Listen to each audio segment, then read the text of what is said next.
Oi, gente, tudo bem? Aqui é a Cris, professora de Física. Espero que todo mundo esteja bem. Eu estou aqui para ajudar vocês um pouco com o conteúdo, especialmente do PET. Ainda não vi nenhuma videoaula sobre Física lá no Conexão com a Escola, mas eu acho que logo vai aparecer. E como ainda não apareceu, eu resolvi vir aqui explicar um pouquinho da matéria do PET, para ajudar vocês a entenderem melhor o assunto e resolver as atividades. Hoje eu vou fazer só a explicação teórica nesse vídeo e no próximo eu vou fazer a correção, tá, das atividades. A ideia é que isso ajude vocês um pouquinho, porque eu sei que está difícil para todo mundo, mas agora é o nosso novo método de aprendizado, né? Espero que vocês estejam todos bem e que isso ajude vocês. Eu vou mostrar para vocês, vou compartilhar para vocês uma tela, para vocês verem direitinho o que eu vou explicar. Vou explicar por meio dessa tela aqui, ok? Que aí vai ajudar vocês aqui a entender melhor.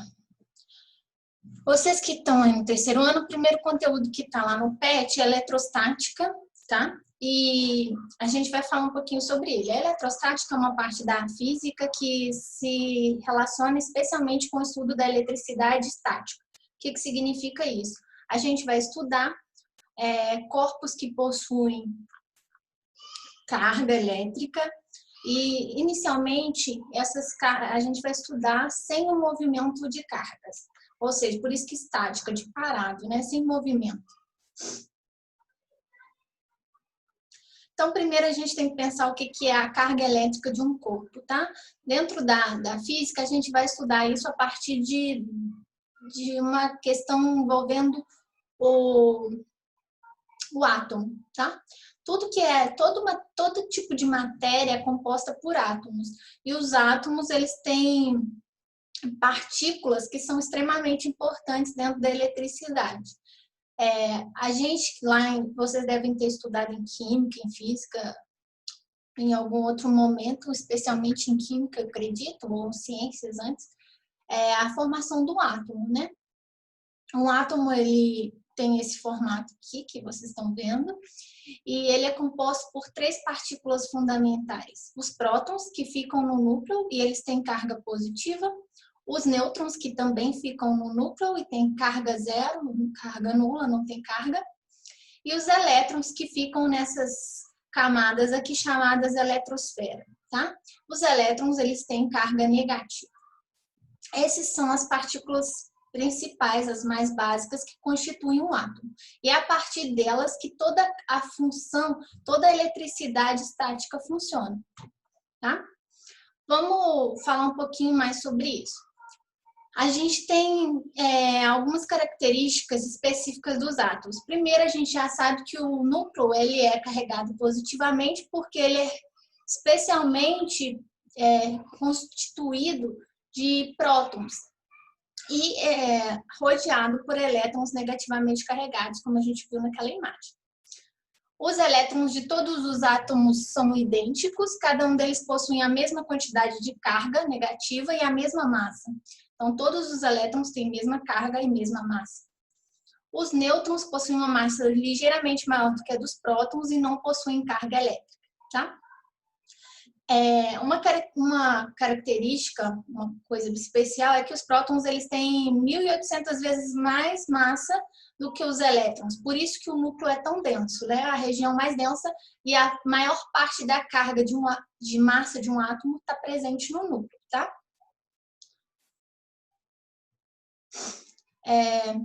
Tanto prótons como elétrons são eles os portadores da carga elétrica de um átomo. Como a gente viu, o nêutron ele não tem carga. Então, esses 2 elementos são os que portam a carga elétrica de um material, de um corpo.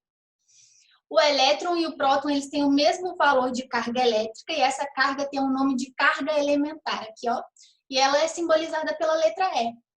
A carga elementar de um elétron e de um próton é exatamente a mesma, porém com sinais diferentes. Então, se vocês olharem aqui, a carga elementar é em torno, a gente não usa todos esses números depois da vírgula, é em torno de 1,6 vezes 10 a menos 19 prótons para próton e menos 1,6 vezes 10 a menos 19 para elétron. Então, a diferença que está aqui é simplesmente o valor de sinal, né? O sinal. O elétron tem carga negativa e o próton positiva, mas o valor de carga, numericamente falando, é o mesmo. Se vocês observarem, aqui tem uma relação entre as massas, e como a gente já falou, eu falei antes, a massa de um próton, ela é bem maior do que a massa de um elétron. Então, a parte mais massiva do átomo não fica no núcleo por causa disso. E uma coisa importante, a medida da carga elétrica dessas partículas, ela é dada em Coulomb. Essa palavra aqui, que é dada por um físico, e ele que deu o nome ao valor da carga. É Coulomb, e a gente simboliza essa letra, essa carga, pela letra C. Tá?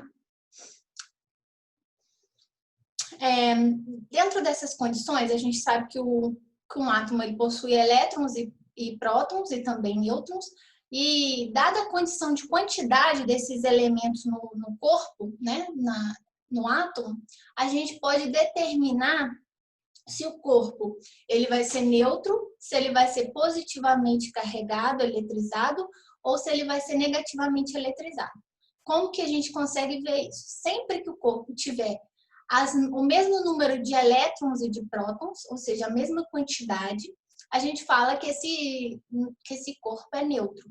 Então, eu tenho 5 elétrons e 5 prótons. Claro que na prática isso não ocorre, tá, gente? Isso é um exemplo. Por quê? Um corpo não tem só 5 prótons e 5 elétrons. Pelo contrário, ele tem milhões. Mas é só no comparativo. A partir do momento que o corpo ele tem um número exatamente igual de prótons e de elétrons, a gente fala que esse corpo é um corpo neutro, tá? Agora, se existir uma diferença entre esse número, se o número de prótons e de elétrons forem diferentes, a gente vai falar que esse corpo está eletrizado. Ele pode estar eletrizado de duas formas, ou ele pode estar eletrizado positivamente ou negativamente. Se a gente for olhar essas palavras, a gente vai conseguir identificar como isso vai acontecer. Positivamente, vai acontecer sempre que o número de prótons for maior do que o número de elétrons, ok? E negativamente, sempre que o número de elétrons for maior do que o de prótons. Aqui tem alguns exemplos de desenhos sobre isso. Então, por exemplo, o corpo vai estar eletricamente positivo se eu tenho mais prótons do que elétrons. Por exemplo, aqui deu um exemplo de 5 prótons e apenas 3 elétrons. Nesse caso, tem mais cargas positivas, por isso que ele está eletricamente carregado. Positivamente carregado. E aqui embaixo a gente tem 6 elétrons e apenas 3 prótons. Isso significa que ele vai estar eletrizado negativamente, tá? Então, é meio que isso. A outra questão que a gente pode determinar a partir disso, a gente pode definir qual é a carga elementar de um corpo, tá? E a partir dessa carga elementar, que a gente já viu que é a carga do elétron, a gente pode definir a quantidade de carga que o corpo tem. Então, por exemplo, a gente já sabe que um elétron ou um próton sempre vai ter essa carga elementar, que é igual a 1,6 vezes 10 a menos 19. Para eu descobrir qual é a quantidade total de carga de um corpo, eu vou ter que analisar, calcular essa equaçãozinha aqui. O que aqui representa a quantidade de carga? O mais ou menos é porque eu vou ter que olhar o que está em excesso. Está em excesso os prótons ou está em excesso os elétrons, tá? O N é o número de prótons de cargas elementares que está em excesso. Normalmente vai ser um número inteiro. O que significa? 1, 2, 3. Nunca vai ser um número picadinho, tá? E o E, como eu falei, é a carga elementar, que vai ser sempre esse valor. Então, no lugar do E aqui, eu sempre vou substituir por 1,6 vezes 10 a menos 19, tá? Então, para calcular, eu vou lá determinar qual é a quantidade de número por exemplo, eu tenho um corpo eletrizado negativamente, então ele tem mais elétrons. Eu vou colocar aqui qual é a quantidade de elétrons que ele tem a mais e vou multiplicar isso pela carga elementar. Quando eu faço isso, eu acho a quantidade de carga total que o corpo tem. É bem simples. E o sinal vai ser de acordo, como eu falei, com a partícula. Nesse exemplo que eu falei, que era elétrons a mais, eu vou escolher um sinal negativo, porque o elétron é carga negativa. Tudo bem? Então, meio que isso.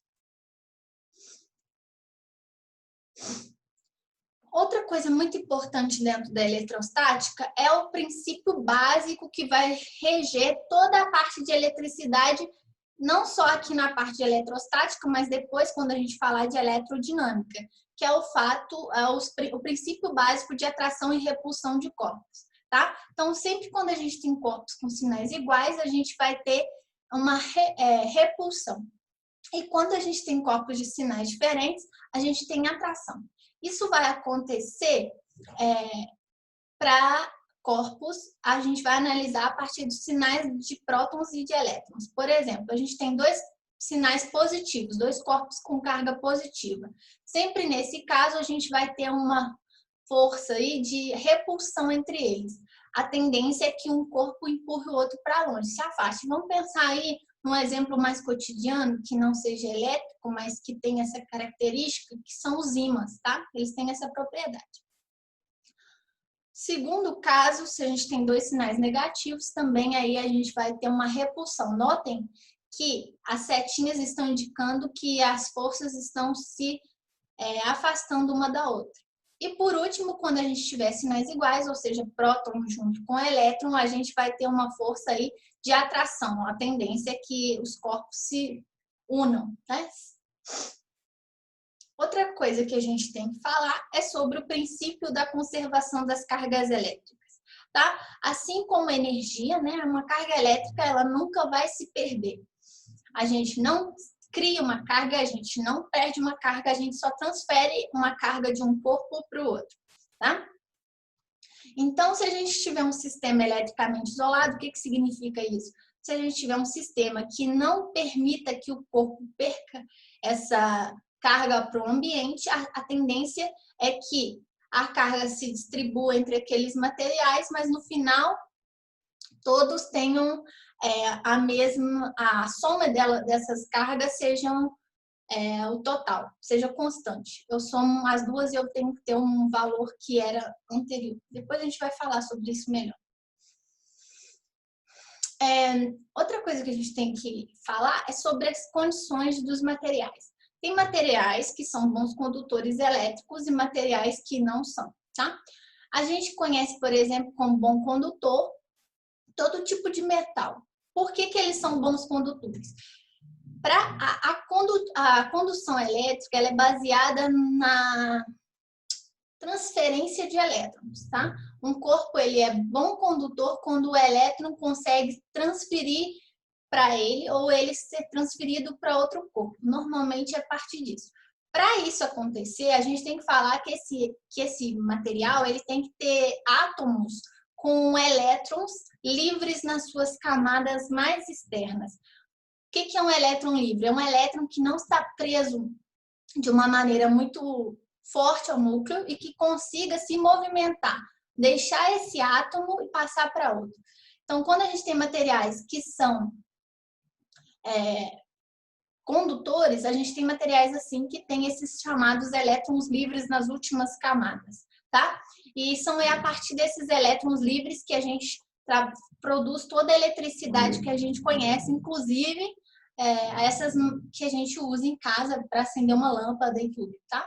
Depois a gente vai falar mais especificamente sobre a eletricidade mais a prática aqui do nosso dia a dia, que é a parte de eletrodinâmica, mas por enquanto a gente vai começar pelo básico.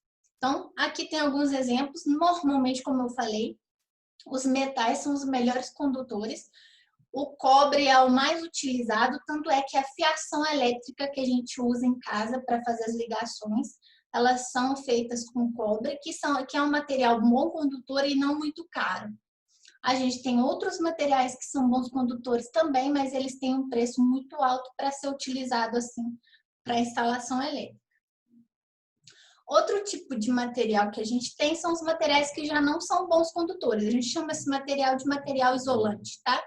O material isolante, a propriedade dele é contrária à do condutor. Eles não têm elétrons livres, então os elétrons estão muito presos ao núcleo, e aí isso impede que ele seja um bom condutor de eletricidade, tá? Normalmente, alguns exemplos que a gente tem de material isolante é madeira, vidro, plástico, borracha. Tanto é que quando as mães, né, tem o hábito de falar que quando está relampeando, a gente deve colocar o chinelo. Por quê? O chinelo, ele é um isolante. A tendência é que ele não permita, né, que a gente receba uma descarga elétrica. Depois a gente vai falar de casos específicos, mas especificando essas condições de quando a gente recebe carga de um corpo para o outro, tá? Mas o que a gente tem? Toda vez que a gente fala que levou um choque, por exemplo, a gente colocou a mão na tomada e recebeu um choque. O que aconteceu? Aconteceu uma transferência de carga. O choque nada mais é que uma transferência de carga elétrica, e essa transferência ela pode acontecer, passar rapidinho pelo seu corpo, com uma intensidade de carga baixa, né, que vai só dar aquele tchum-tchum, ou você pode receber uma intensidade muito grande de carga e aí pode acontecer um acidente grave, né? Isso acontece quando alguém vai lá mexer na rede elétrica da rua ou encosta lá por algum motivo, então recebe uma descarga elétrica muito grande. O nosso corpo é um bom condutor de eletricidade também, porque ele tem água, por exemplo, sais. Depois a gente vai ver que a água, quando ela tem associada com sal, por exemplo, ela é uma ótima condutora elétrica, né? Então tem várias questões envolvendo isso. Mas a gente vai falando aos poucos, senão fica um vídeo muito grande. Então, como eu falei, a gente pode ter 3 tipos de corpos em 3 condições. Ele pode estar neutro, ele pode estar eletrizado, positivamente ou negativamente. Mas o que é deixar um corpo eletrizado? A gente vai fazer com que o número de elétrons e de prótons sejam diferentes. E a gente tem como fazer com que um corpo que está neutro deixe de ser e passe a ser eletrizado, tá? E são a partir de 3 princípios, 3 processos básicos que a gente usa para eletrizar um corpo. Ou a gente retira elétrons ou a gente acrescenta. O que é importante? O número de prótons e de elétrons vai ser diferente, mas o que vai se locomover nessa história toda aí sempre vai ser os elétrons, porque como eu falei, os prótons eles ficam no núcleo e eles estão fortemente presos a esse núcleo, eles não se locomovem, só os elétrons. Então, a gente tem um processo de eletrização por atrito, por contato e por indução eletrostática. Então, a gente vai ver cada um desses 3 aqui.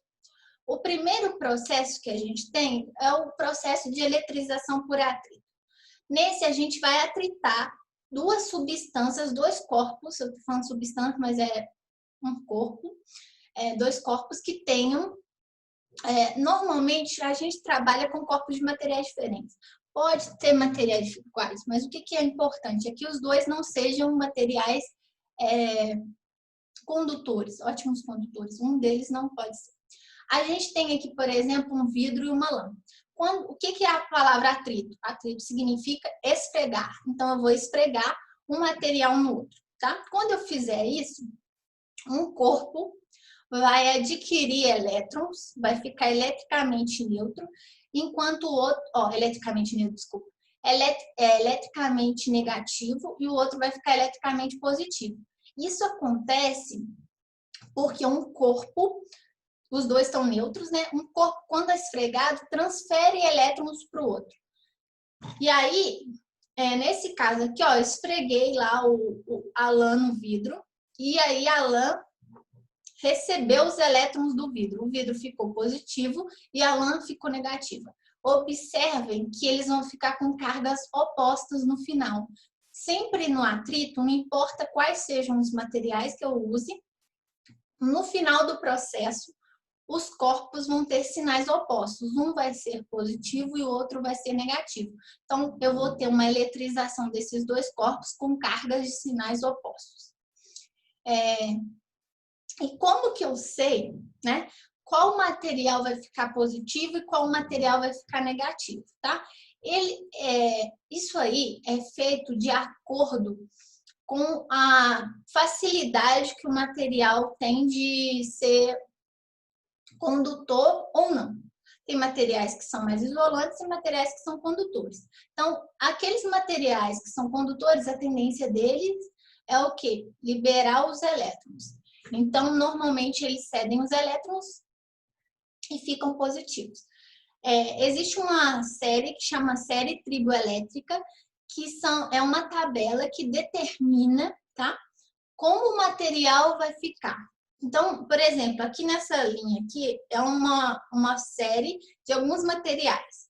Quanto mais para minha direita aqui, né, mais negativo. Quanto mais para a esquerda, mais positivo. Então, por exemplo, se eu misturar o vidro com a madeira, o vidro fica positivo e a madeira fica negativa. Se eu pegar o vidro e o enxofre, o vidro positivo e o enxofre negativo. Mas vamos supor que eu peguei aqui a madeira e o enxofre, tá? Tá mais pro lado de cá. Sempre o que está mais à esquerda vai ser o que vai ficar positivo e o outro negativo. Então, a tendência é que a madeira fique positiva e o enxofre fique negativo. Então, é sempre nesse sentido. Se eu pegar lã e seda, tá? E eu vou lá e uso os dois. A lã vai ficar positiva e a seda negativa. Então, tem uma... Aqui do lado também tem outra série, tá? Essa série aqui também é uma série de alguns materiais que a gente pode fazer a mesma tendência. Só que aqui é o seguinte, para cima aqui mais positivo e aqui embaixo mais negativo. Mas é o mesmo princípio. O que tem de especial no atrito? Tem várias coisas que a gente já fez algum dia que envolve atrito. Por exemplo, quando a gente pega um corpo, por exemplo, quando a gente esfrega o pente na cabeça e consegue puxar alguns papeizinhos. Nesse caso aí, a gente está fazendo uma eletrização por atrito. Eu estou atritando o pente com o meu cabelo. Eles vão adquirir cargas opostas e como o pente vai ficar com uma carga diferente do cabelo, ele vai conseguir, por aquele processo que eu falei lá no início de atração e repulsão de cargas elétricas, ele consegue puxar o papelzinho. Depois a gente pode ver mais um pouco sobre isso. Outro exemplo que a gente tem, quando a gente usa blusa de lã no frio, aquelas casaquinhos de lã, né?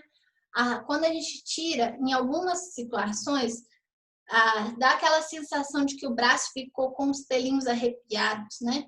Fica todinho eriçado. Aquilo lá é devido ao atrito da blusa com a pele. Eles vão adquirir cargas opostas e quando eu tiro a blusa, os pelos vão ser atraídos pela blusa pelos sinais opostos, tá? Então, tem outra coisa também, aquelas TVs antigas de tubo, quando a gente se aproxima, coloca o braço próximo delas, a tendência é que o nosso braço seja eletrizado pela tela. Então, tem várias situações envolvendo atrito no nosso dia a dia. Depois eu posso falar um pouco mais sobre isso em outro momento.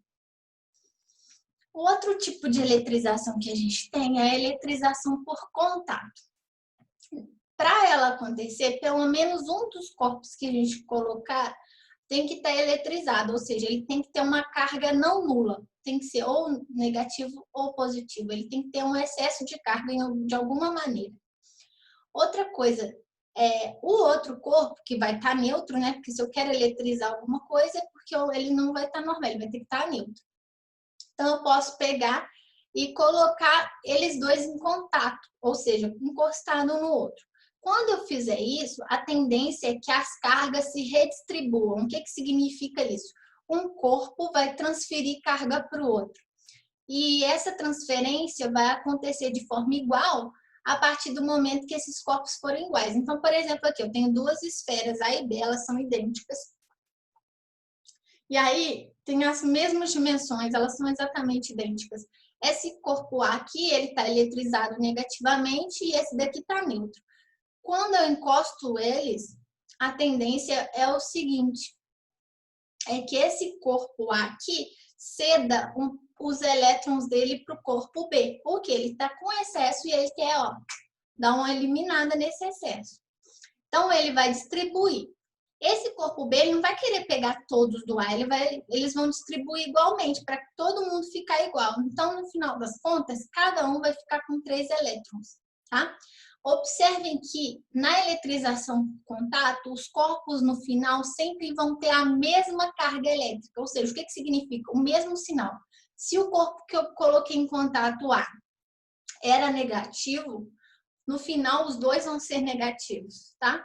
Então, isso vai sempre, os dois vão ter a mesma carga. Isso quando eu falo que um está neutro e o outro está eletrizado. Vocês vão ver outra situação que não é desse jeito. Vai ser um pouquinho diferente. Ó, por exemplo, a gente tem essa situação aqui, tá? Observe o seguinte, aqui a gente tem um corpo neutro, neutro por quê? Porque ele tem o mesmo número de prótons e de elétrons, só que aqui eu desenhei para vocês entenderem. Por quê? Lembra que eu falei que a eletrização só acontece quando existe um movimento de elétrons de um corpo para outro. Então, por exemplo, o corpo A está eletrizado positivamente. Ele não quer ficar com essa quantidade de carga positiva a mais, só que ele não pode transferir essa carga, porque, como eu falei, os prótons eles não se movem. Então, ele tem que receber elétrons de outro corpo. Quando ele recebe e junta um mais com menos, cada parzinho desse é um par que anula. Então, por exemplo, esse menos chegou aqui e anulou um desse mais. Aí ele vai ter só 5 a mais. Então, isso vai acontecer. Então, o que acontece? Ó, a gente vai ter, aqui tá meio doidinho, mas os elétrons daqui vão ser transferidos para ele. Então, ele vai transferir uma quantidade que deixe os dois com a mesma carga, sempre. Então, ele transferiu 3 elétrons e anulou 3 cargas positivas desse corpo. Então, no final, sobraram 3 positivas. Só que, como ele perdeu os 3 elétrons para doar para ele, sobraram nesse lado aqui também 3 positivas sem par. Então, no final das contas, os dois ficaram com a mesma carga, positiva e igual, tá? Isso daqui eu estava fazendo de uma maneira ilustrativa, mas a gente pode fazer isso com cálculo, com número. E aí, por exemplo, vamos supor que um corpo tem uma carga de 5Q e o outro tenha de 0. Vamos pôr 5 não, porque é um número ímpar. Vamos pôr 6Q e o outro é 0. Uma carga de 6 e o outro é 0. A gente vai fazer uma média simples para determinar um número. Então, por exemplo, 6 com 0 dá 6, e eu vou ter que redistribuir essa 6 pelos dois corpos. Então, 6 dividido por 2 vai dar 3. É o mesmo exemplo aqui, só que com números, ao invés de ter um desenho de mais e menos, tá? Pode acontecer, depois a gente vai ver esses exercícios com esse tipo de carga. Observem outra coisa. Eu não preciso colocar somente 2 corpos em contato, eu posso colocar 3 corpos em contato, eu posso colocar 4 corpos em contato, tá? Que eu vou conseguir fazer a eletrização por contato, tudo bem? E nem sempre eu vou trabalhar com corpos que estejam neutros. Eu posso, por exemplo, ter um que tenha uma carga 4 positiva e um que tem uma carga 2 negativa, e eles vão se misturar e no final vão ter a mesma carga, tá? Então, o que eu quero que vocês saibam sobre o contato? Que eu vou colocar corpos que em contato, que um deles pelo menos tenha que estar eletrizado e que no final do processo do contato, os dois vão ter o mesmo sinal de carga elétrica, os dois vão ter sinais iguais.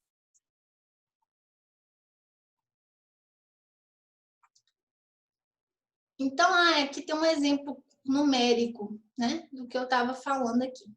Então, por exemplo, eu tenho um corpo Q1 e um corpo Q2, eu vou colocar eles dois juntos. O corpo Q1 tinha uma carga de 4Q e o Q2 de menos 2Q. Quando eu coloco eles juntos, essas duas cargas aqui, elas vão se redistribuir entre eles para os dois ficarem com a mesma carga no final. E qual carga que eu vou ter no final? Eu vou fazer uma regra, simples, que é baseada simplesmente na soma. Eu vou somar os dois e vou dividir pelo número de corpos. No caso aqui eu coloquei só 2 corpos em contato. Então, eu vou dividir por 2. Então, qual é a carga do corpo 1? 4Q. Qual é a carga do corpo 2?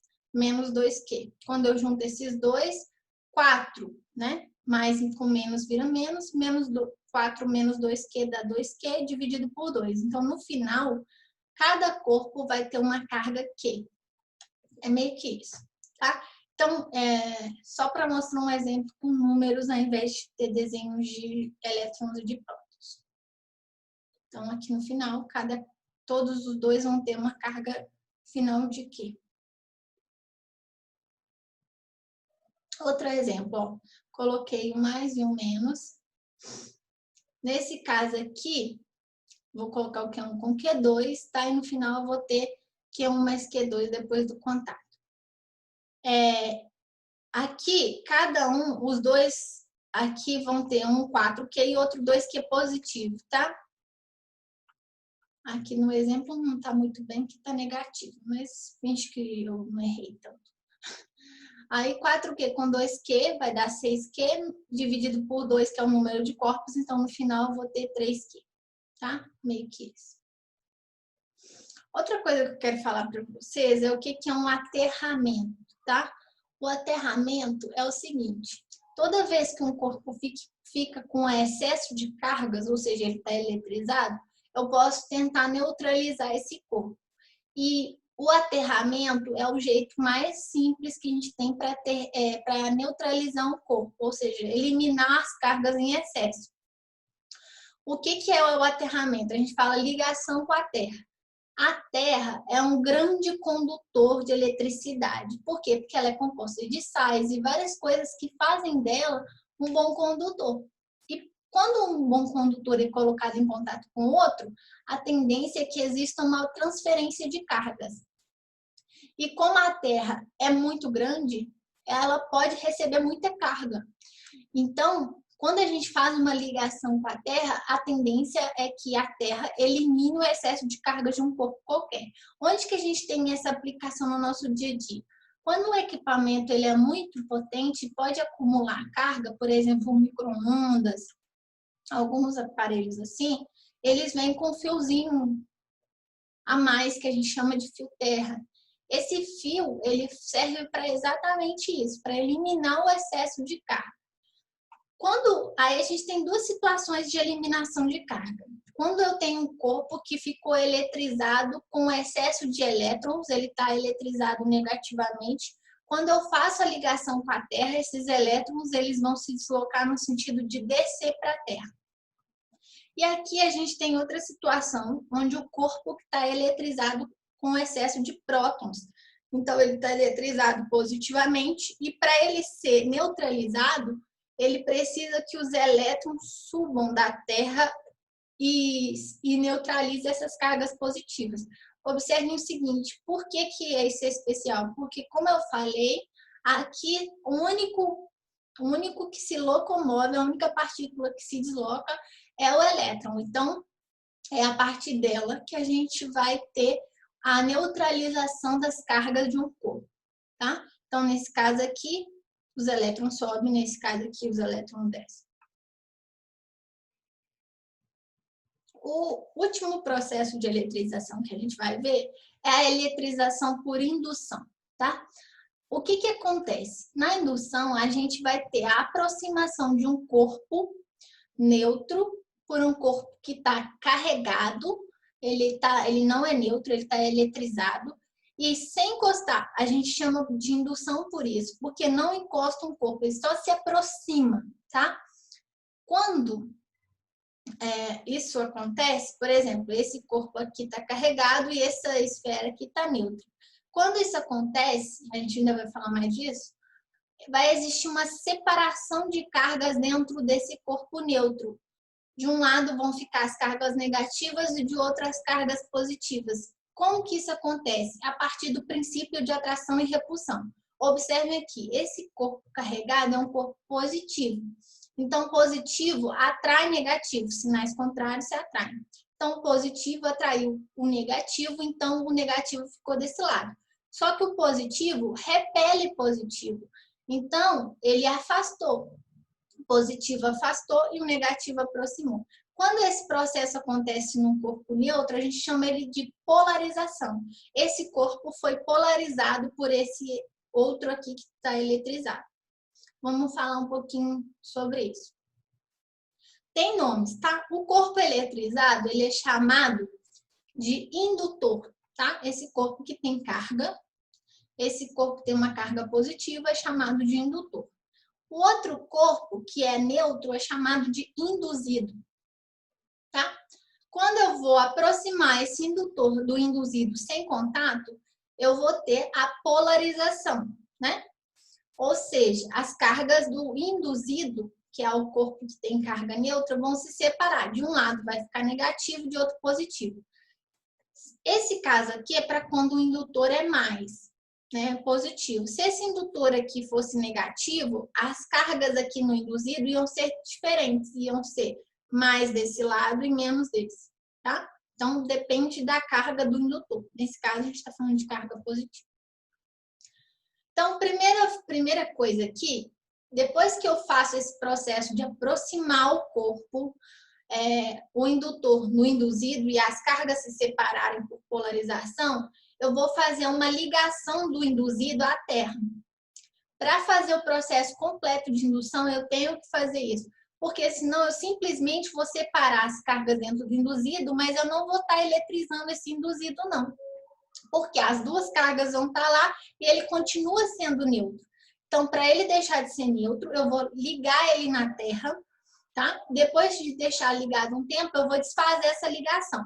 No caso desse exemplo aqui, ó, quando eu faço a ligação com a Terra, esse lado aqui, que era o lado positivo, né? Ele vai receber elétrons através do aterramento da Terra e vai neutralizar o lado positivo, como eu tinha mostrado lá. Então, esse lado positivo vai se neutralizar. É como se agora só tivesse excesso de elétrons. Quando eu desfaço essa ligação e afasto o indutor, a gente vai ter dois corpos com sinais contrários. Então, na indução, no processo final, as cargas vão sempre estar com sinais completamente opostos, tá? Um induzido vai estar negativo nesse caso e um indutor positivo. Aqui a gente também tem um exemplo de quando a gente coloca, por exemplo, duas esferas, tá? Essas duas esferas são neutras. Quando eu aplico um induzido aqui, ó, indutor, desculpa, negativo, o que a gente tem? Uma polarização dessas duas esferas ao mesmo tempo. Notem que elas estão em contato. Então, aqui vai ter positivo, porque negativo atrai positivo, mas ele repele negativo. Então, a gente tem o negativo vindo para essa esfera. Se eu manter essa aproximação aqui, e aí vai acontecer essa polarização, e quando eu separar esses dois corpos aqui, cada um vai ter um sinal. Esse aqui vai ser negativo e esse é positivo. Então, eu posso fazer a eletrização por indução de dois corpos ao mesmo tempo, seguindo esse processo aqui. Então, basicamente, eu falei bem, tentei falar o mais resumido possível, espero que tenha ajudado. Era mais ou menos isso que eu queria falar, tá? Obrigada, espero que tenha ajudado.